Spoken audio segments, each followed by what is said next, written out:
Olá! Hoje a gente vai mergulhar fundo numa das cartas mais intensas e fundamentais do início do cristianismo, o livro de Gálatas. E olha, isso aqui não é uma reflexão teológica calma, sentadinha numa cadeira. É uma carta urgente, escrita no calor do momento e que acabou mudando o curso da história. O que realmente prende a atenção em Gálatas é a pura intensidade da coisa. O autor, o apóstolo Paulo, não está só ensinando. Ele está genuinamente alarmado, para não dizer furioso. Ele está vendo o trabalho de uma vida inteira sendo ameaçado e o futuro de uma comunidade inteira em jogo. E ele não mede as palavras, viu? A carta já começa com uma emoção crua. Ele chama os leitores de insensatos e pergunta quem foi que os enfeitiçou. Essa não é a linguagem de um académico distante. É o grito de um pai preocupado, vendo os filhos caminhando direto para o perigo. Essa explosão de emoção toda nos leva direto à pergunta central. O que, afinal de contas, estava acontecendo lá nas igrejas da Galácia? Que tipo de crise poderia provocar uma resposta tão urgente e tão cheia de paixão do Paulo? Vamos investigar esse contexto histórico. Para entender a carta, primeiro a gente precisa entender o problema que o Paulo estava enfrentando. Então vamos dar uma olhada nessa crise na Galácia. A sequência dos factos é bem direta. Paulo passa pela Galácia, compartilha a sua mensagem sobre Jesus e funda comunidades de fé. Depois ele vai embora. E na ausência dele, chega um outro grupo. Estes novos professores começam, pouco a pouco, a minar a mensagem original de Paulo, convencendo os Gálatas a seguir o que ele chama de um evangelho diferente. E quem eram esses novos professores? Bom, eles são frequentemente chamados de judaizantes.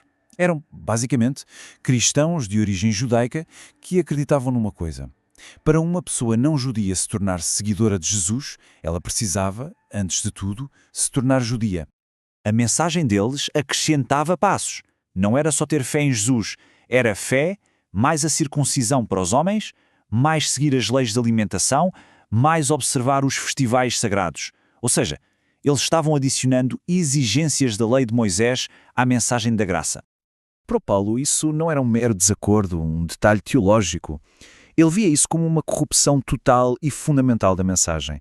Ele chega a dizer que esse evangelho diferente não é evangelho coisa nenhuma e que quem o prega deveria ser amaldiçoado. A coisa era séria. E isso nos joga bem no coração teológico da carta. O confronto direto entre a fé e as obras exigidas pela lei. Essa comparação aqui deixa o conflito bem claro, né? Os judaizantes ensinavam que a justificação, ou seja, ser considerado justo diante de Deus, era a fé somada às obras. Já o Paulo argumentava com toda a paixão que a justificação vem somente pela fé em Cristo. Qualquer coisa que se adicione a isso, na verdade, anula a essência da mensagem. Essa frase que está na tela, nossa, ela resume o argumento de Paulo de uma forma muito poderosa. Ele está dizendo, basicamente, que se fosse possível ser justificado por seguir regras, então o sacrifício de Cristo não teria servido para nada. A morte dele teria sido em vão. Para Paulo, tentar adicionar obras à fé era, na prática, um insulto ao Evangelho. Então a palavra-chave aqui é essa, justificação. Não se trata de uma pessoa se tornar perfeita da noite para o dia. Trata-se do status legal de alguém perante Deus. E Paulo insiste que esse status de justo é um presente, um dom gratuito que a gente recebe pela fé e não um salário que a gente ganha por performance religiosa. E essa ideia de ser justificado só pela fé tem uma consequência bem radical: a verdadeira liberdade. Vamos explorar o que o Paulo queria dizer com isso. Imagina só a cabeça dos Gálatas sendo pressionados a adotar todo um sistema complicado de regras e rituais. A mensagem de Paulo deve ter soado como algo chocante. Ele não estava dando uma nova lista de pode e não pode. Ele estava declarando que eles estavam livres do sistema inteiro. Com essa frase marcante, Paulo define o que é a vida cristã. Ele compara a obediência à lei a um jugo de escravatura e coloca em contraste a liberdade que Cristo oferece. O objetivo da salvação, para ele, não é um novo conjunto de regras, mas a libertação. Mas calma lá, Paulo faz questão de definir bem que liberdade é essa. Não é uma licença para fazer o que der na telha. Ele adverte que essa liberdade não pode virar uma desculpa para deixar a natureza humana egoísta tomar conta. É uma liberdade do fardo da lei e do poder do pecado, não uma liberdade para se entregar a eles. Ok, se a vida cristã não é sobre seguir uma lista de regras, como é que ela funciona na prática? A resposta de Paulo é uma vida guiada pelo Espírito de Deus. E o interessante é que Paulo é super realista. Ele descreve a vida de quem crê como um verdadeiro campo de batalha interno. Existe uma guerra constante entre o que ele chama de a carne, nossa natureza egoísta e pecaminosa, e o Espírito de Deus, que agora habita na pessoa. E os resultados dessa velha natureza, as obras da carne, são bem fáceis de reconhecer. A lista inclui de tudo, desde imoralidade sexual até discórdia, inveja, egoísmo. São aquelas coisas que brotam quando a gente vive por conta própria, sabe? Sem a direção de Deus. Agora, em contraste total com isso, uma vida guiada pelo Espírito produz algo completamente diferente.